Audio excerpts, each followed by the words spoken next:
I'm Elizabeth, and today I'm going to show you how I make laundry soap. So this is a classic real soap laundry soap. The ingredients are lard, so this is exactly 2 pounds of lard, lye, sodium hydroxide, this is very caustic,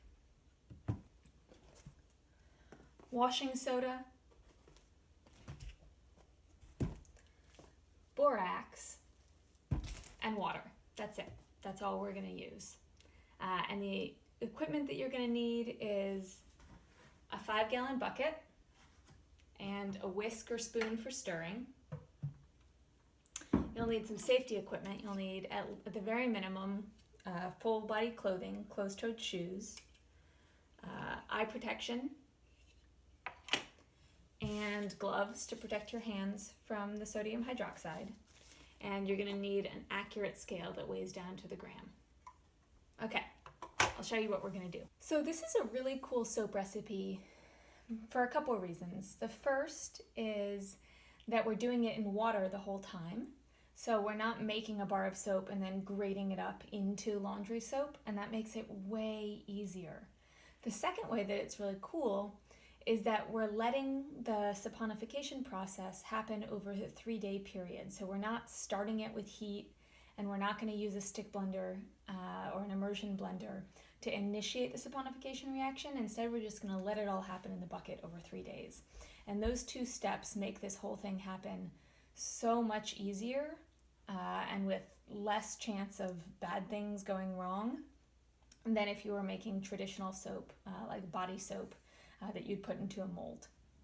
This recipe I originally found on a blog called Hickory Holler Farm, and they attributed it to a blog post by someone named Mike in PDX. I was unable to find the original blog post, and I've modified the recipe a little bit for how I want to use it, but credit goes to those folks for a really cool recipe to make laundry soap.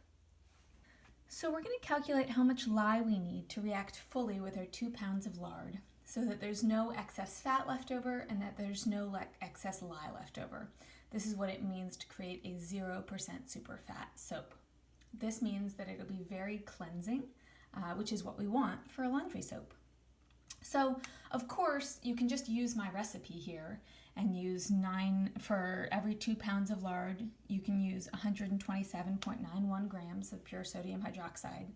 And you can double it or halve it as you would any recipe, just doubling the amount of lard and doubling the amount of lye, or halving them.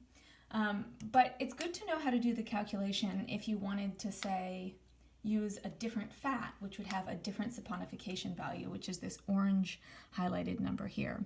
If you wanted to make this recipe with coconut oil, for example, to make a vegan version, you would need to look up the sodium hydroxide saponification coefficient for coconut oil, which would be a different number here. And that would help you create a recipe to make it all from coconut oil. Of course, there are calculators online. Just search soap calc that can help you do this as well. And those are really helpful as you start making more complex soap recipes where you might use multiple oils. Okay. So I have measured out, using our accurate scale, my 127.91 grams of sodium hydroxide. So make sure you're using pure sodium hydroxide. You can get this at hardware stores as drain cleaner. Just make sure the ingredients are only sodium hydroxide. Or you can get it at like soap making supply stores, depending on how big a town you're in. And you can also get it online, shipped. So I've measured out the amount that we need, and the first thing we're going to do is we're going to dissolve it in 1 gallon of cold water in our 5-gallon bucket. So note that this bucket that I'm using had a previous batch of laundry soap in it, and because we're making laundry soap, it doesn't actually matter that I didn't clean it out fully. So there's some soap residue in here that you'll see, and that's totally fine.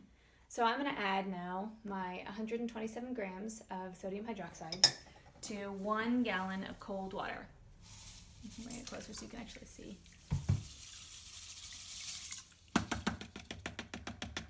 Make sure it all goes in there, and then wash this dirty thing in the dishwasher or with copious running water with the gloves on your hands.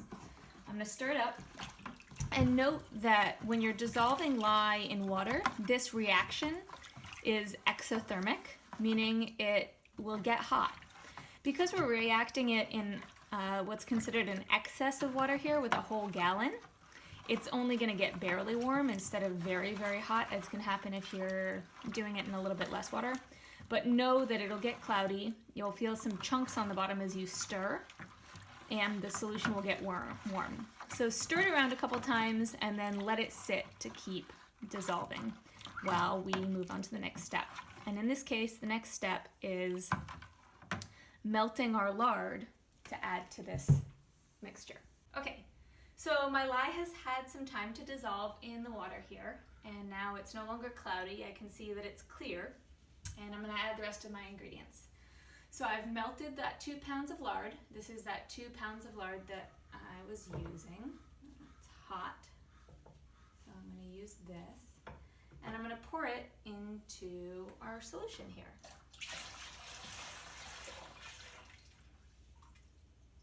Make sure to get it all out. And then I'm going to add a couple other ingredients. So the recipe that I'm following, sort of roughly, calls for both borax and washing soda, 1 cup of each for our 2 pound of lard recipe. I'm not going to use the borax because it doesn't work in our particular gray water system, but you should use it because it'll make your clothes cleaner. So I'm going to add here just 1 cup of washing soda. If you were adding the borax, you'd add 1 cup of borax at this time as well. So I'm adding that in. I'm going to give it a good stir. And then at this point, we're going to add in 1 gallon of hot water. And that's going to sort of help keep the lard melted as this reaction starts.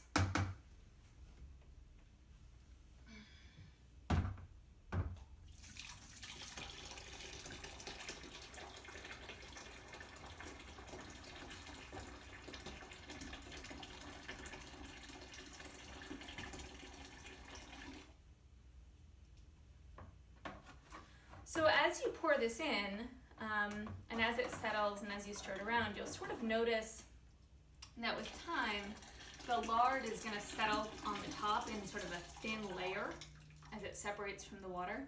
And that's fine and that's normal. That's what you can expect as this is starting. It's going to take 3 days for this to fully turn into laundry soap. And in the meantime, I'm going to leave it somewhere where I know I can access it. I usually leave it in my bathroom, but if you share with someone who doesn't like that idea, you can leave it by your front door or wherever works for you. And stir it a couple times a day. And after a while, the white layer will stop being just on top, and the whole bucket of liquid will start to solidify. And once it's all sort of the texture of yogurt or cottage cheese, like a thin yogurt, you know it's time to use. And then you've got your laundry detergent. If it separates or it chunks into something very, very thick, you can add more water and dilute it. You can add up to, twice this volume, like another 2 gallons of water, and use an immersion blender to get it all to the right consistency. And when you use it, you also might want to add some essential oils to make it smell good. This is entirely unscented laundry soap. Sometimes I like to add eucalyptus essential oil because I like it when my towels smell like that. But if you want to leave it for really sensitive skin or just plain soap, this is the recipe for you. And then just use it in your top-loading washing machine just as you would any other laundry soap. So use about a half a cup of it per load. And if you're using all cold water, you might want to put it in while the wash is going because it can chunk up. But if you're using warm water or hot water on the load, then you're good to go. So over the next couple of days, I'm going to be stirring this and watching how it goes. Thanks.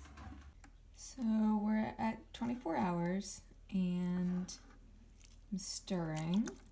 You can see that there's really sort of just this film of soap on the top.